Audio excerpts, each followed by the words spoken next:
Análise política, com Rudá Hit. Rudá Hit, bom dia.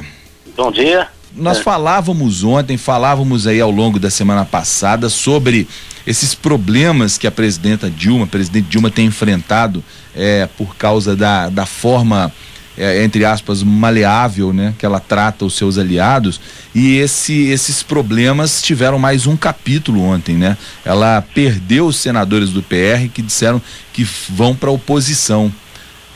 O Blairo Maggi ficou irritado com a demora da presidente em decidir quais cargos ou quem iria ocupar o cargo de ministro dos transportes, que faz parte dessa barganha aí da presidente com o PR. A situação está ficando feia mesmo, né?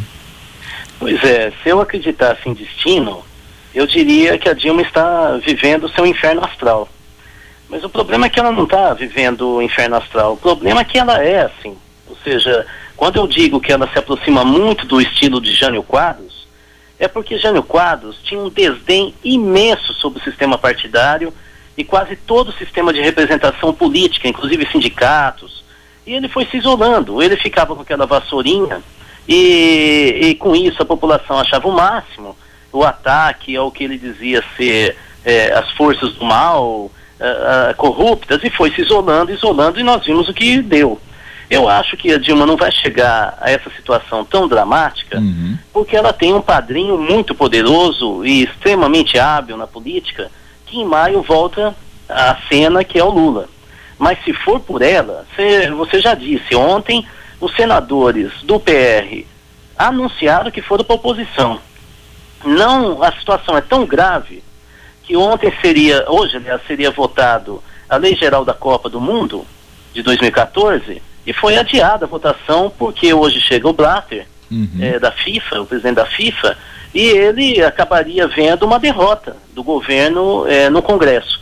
A situação é muitíssimo delicada para Dilma, ela já chega às raias da afronta mesmo, ela tem operadores políticos muito ruins, e ela vem substituindo ministros que têm problemas no cartório, mas que ao mesmo tempo tem uma história e uma tradição, por ministros que nós nem sabemos se tem ou não problema no cartório, mas que são completamente verdes na política.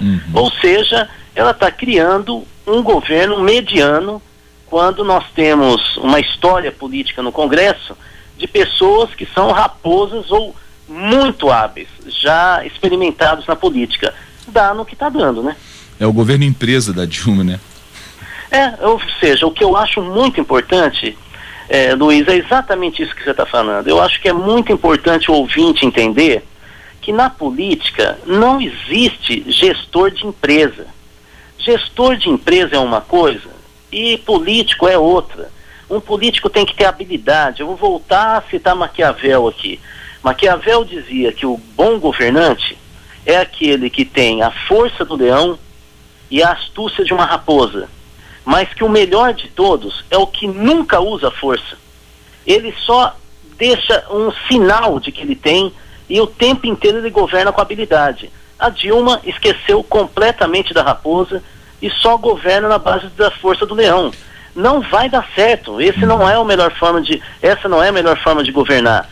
Eu não estou dizendo que tem que abaixar a guarda para problemas imorais, de ação ou amoral na política.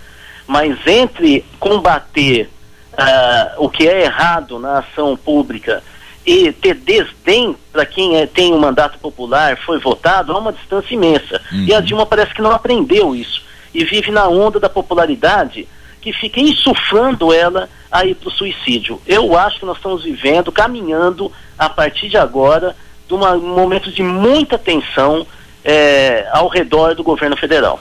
Agora, o Rudá, trazendo essa realidade aqui pro nosso estado também, o Ministério Público está querendo explicações aí do governador Anastasia sobre a questão das estradas, as políticas preventivas para chuvas. Parece que o MP não está acreditando muito que o governo tomou as medidas que poderia ter tomado, né? Mais do que precisaria, o governo parece não ter tomado as medidas que poderia ter tomado, e isso está chamando a atenção do Ministério Público, né? O Ministério Público Federal abriu esse inquérito civil público e a doutora Silmara Goulart acusa o governo federal de não ter desenvolvido políticas públicas preventivas, né? E também fala que as moradias são muito precárias aqui no estado e que o governo não toma nenhum tipo de ação para poder contornar isso. O fato é que o governo estadual, e aí ele se aproxima um pouco desse estilo da Dilma Rousseff, o governo estadual, ao invés de demonstrar as ações, colocou a culpa no governo federal. Ou seja, vamos entender bem, digamos que o governo federal não tenha repassado realmente os quase 2,5 milhões em relação à contenção das chuvas e reparo aos danos causados pelas chuvas. Bom, é verdade, tá bom, vamos dizer que seja verdade. Isso significa que o governo estadual, então, lava as mãos? Então ele não assume responsabilidade nenhuma. Ou seja, vamos entender o seguinte, se eu sou adolescente e o meu pai deixa a chave em cima da mesa e eu pego o carro e falo, o meu pai nem cuidou da chave, a culpa dele ter batido o carro é do pai? Então, assim, não é possível uma coisa dessa. O pai tem sua culpa, mas o adolescente tem que assumir sua responsabilidade. Cada um e por com isso seus que ele problemas. vai ser julgado. Cada um com seus problemas, evidente, né? Exatamente, cada um no seu quadrado. Então, assim, eu acho sinceramente que essa é uma desculpa que pode talvez convencer a 5, 6 pessoas, mas não vai convencer o Ministério Público Federal de jeito nenhum. Está na hora do Brasil começar a repensar e voltar a fazer política. A política é uma arte, é preciso ter prevenção, não dá para agir como gerentão apenas, como de maneira linear, colocando tudo preto no branco. A vida, assim como a política, é muito mais sofisticada do que isso. Ela é muito mais complexa. E é para isso que Deus nos deu a inteligência, que é exatamente para não pensar só em linha reta, não agir só por instinto. Eu acho que está na hora da gente valorizar a política e o ouvinte tem um papel fundamental nisso. É ter habilidade com ética. Não é colocar oposição entre essas duas buscas, esses dois desejos da gente. Não é possível que se tenha uma pessoa que luta pela ética destruindo a política. E é isso que eu vou bater e repisar aqui, já que nós temos tantos fatos políticos no Brasil que dão razão ao que a gente vem falando aqui. Muito bem, Rudá Hit falou conosco sobre política, volta amanhã aqui na programação da Band News FM. Rudá, bom dia para você, amanhã a gente se fala outra vez. Bom dia a todos, até amanhã.